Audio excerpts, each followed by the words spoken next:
વાસનિક ત્યાગી અને નિર્વાસનિક ગ્રહીનું.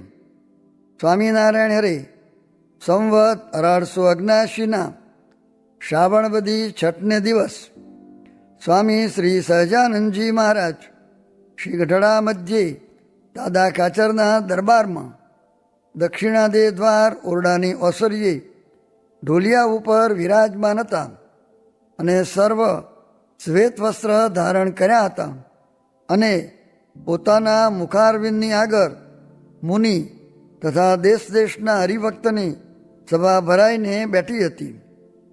પછી શ્રીજી મહારાજે સર્વે પરમહંસને કહ્યું, જે સાંભળો, અમે એક પ્રશ્ન પૂછીએ છીએ. જે એક તો ભગવાનનો ભક્ત ત્યાગી છે ને દેહ કરીને તો સર્વ વર્તમાન દ્રઢ રાખે છે ને અંતરમાં તો વિષય ભોગવવાની વાસના અતિશય તીખી છે, તો પણ દેહ કરીને તો ભ્રષ્ટ થતો નથી, એવો તો ત્યાગી છે. અને બીજો ભક્ત છે તે તો ગૃહસ્થાશ્રમી છે ને તેને તો દેહ કરીને ધન સ્ત્રીનો પ્રસંગ છે અને અંતરમાં તો સર્વે પ્રકારે નિર્વાસનિક છે. એ બે જણા જ્યારે દેહ મૂકશે ત્યારે એ બે શી ગતિને પામશે? એ બે તે સરખી ગતિને પામશે કે અધિક ન્યૂન થશે? એ બેનો વ્યક્તિએ કરીને જુદો જુદો ઉત્તર આપો.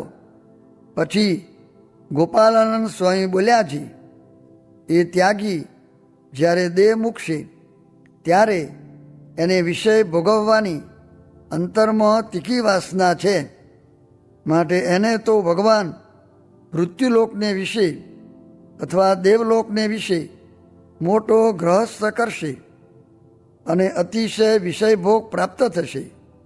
તે જેવા ભગવદ્ ગીતામાં યોગ ભ્રષ્ટને ભોગ કયા છે તેવા ભોગને દેવલોકમાં ભોગવશે. અને એ ગ્રહસ્થ હરિભક્ત છે તે તો દેહ મૂકશે ત્યારે નિર્વાસનિક છે, માટે ભગવાનનું જે બ્રહ્મપુર ધામ તેને પામશે ને ભગવાનના ચરણારવિંદમાં નિવાસ કરીને રહેશે. અને પ્રથમ કયો જે ત્યાગી તે તો વિષય ભોગવીને જ્યારે તૃપ્ત થશે ત્યારે તે વિષય થકી વૈરાગ્યને પામીને ને મનમાં પશ્ચાતાપ કરીને ભગવાનનું ભજન કરશે. પછી નિર્વાસનિક થઈને ભગવાનના ધામમાં જશે.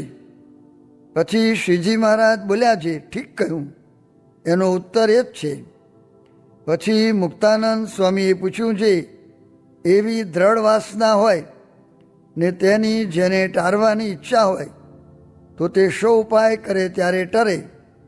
પછી શ્રીજી મહારાજ બોલ્યા, છે જેવું ઉકા ખાચરને સંતની સેવા કર્યાનું વ્યસન પડ્યું છે તેવી રીતે ભગવાન તથા ભગવાનના સંત તેની સેવા કર્યાનું જેને વ્યસન પડે ને તે વિના એક ક્ષણ માત્ર પણ રહેવાય નહીં, તો એના અંતઃકરણની જે મલિન વાસના તે સર્વે નાશ પામી જાય છે.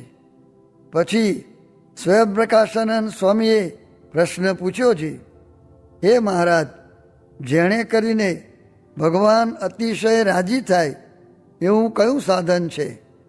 પછી શ્રીજી મહારાજ બોલ્યા, છે જ્યારે ઘરમાં એક મણ અન્ન મળતું હોય ને ત્યારે જેવી સંતની ઉપર પ્રીતિ હોય ને જેવું દિનપણું હોય અને પછી તેને 1 ગામનું રાજ્ય આવે અથવા 5 ગામનું રાજ્ય આવે અથવા 50 ગામનું રાજ્ય આવે અથવા 100 ગામનું રાજ્ય આવે અથવા સર્વે પૃથ્વીનું રાજ્ય આવે, તો પણ સંતની આગળ જેવો કંગાલ હતો ને દીનાધીન રહેતો તેવો ને તેવો જ પ્રીતિએ યુક્ત થકો દીનાધીન રહે.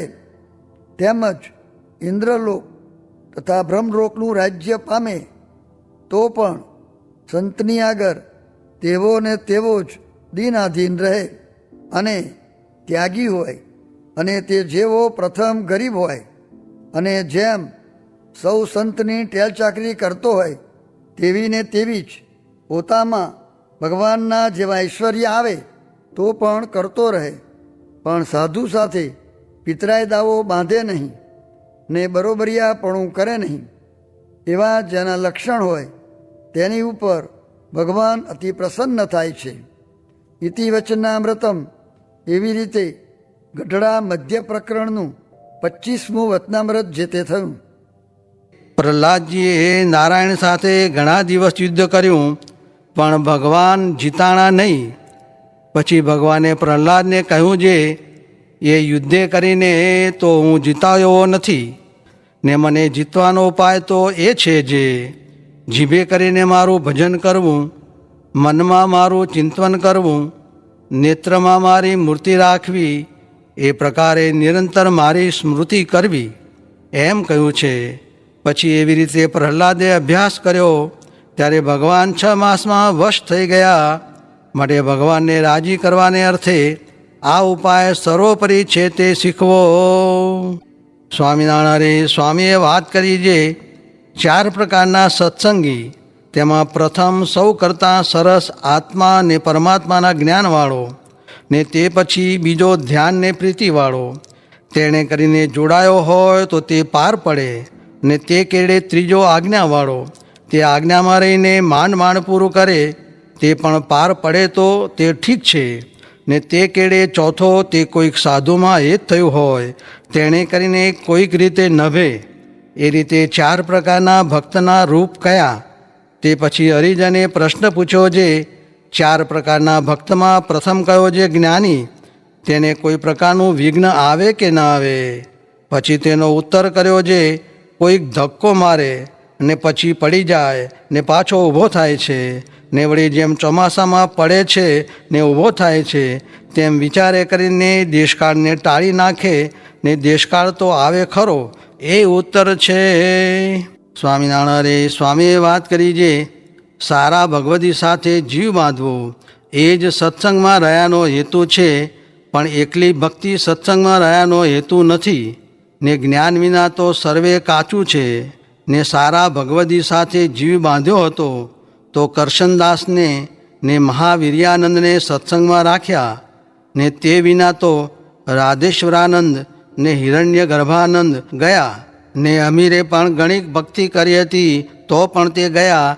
એ વાતો વિસ્તારે કરીને કહી.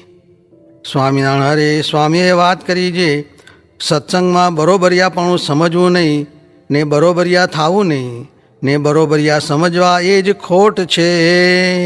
સ્વામિનારાયણ સ્વામીએ વાત કરી જે દેહ પડી ગયો એટલે શું થયું, પણ જીવ ક્યાં મરે છે.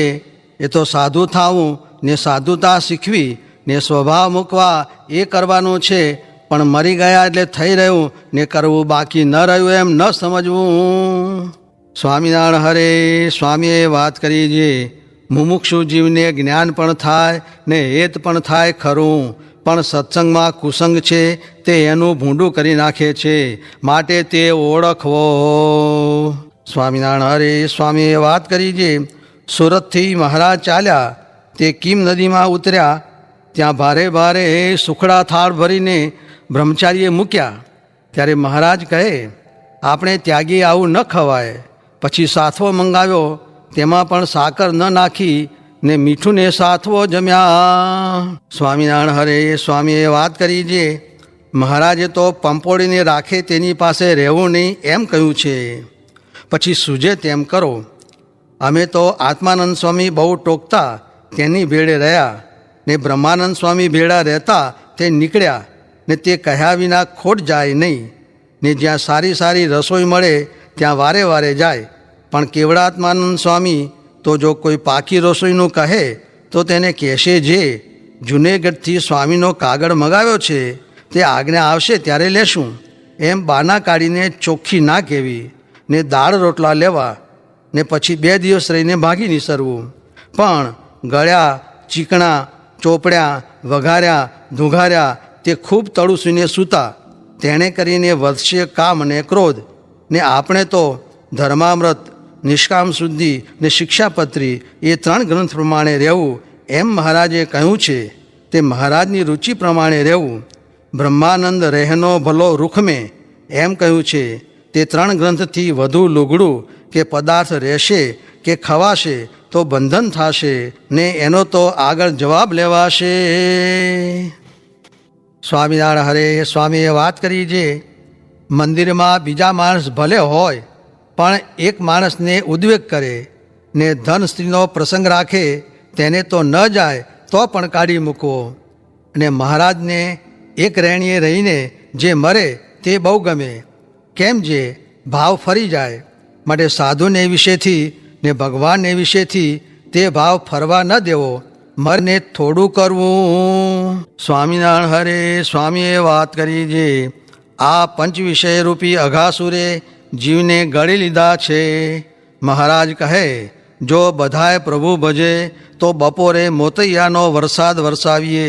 તે જે દી કહે તે દી ગોળના ખાંડના જે કહે તે વરસાવીએ, પણ જીવ માળા લઈ બેસી શકે નહીં.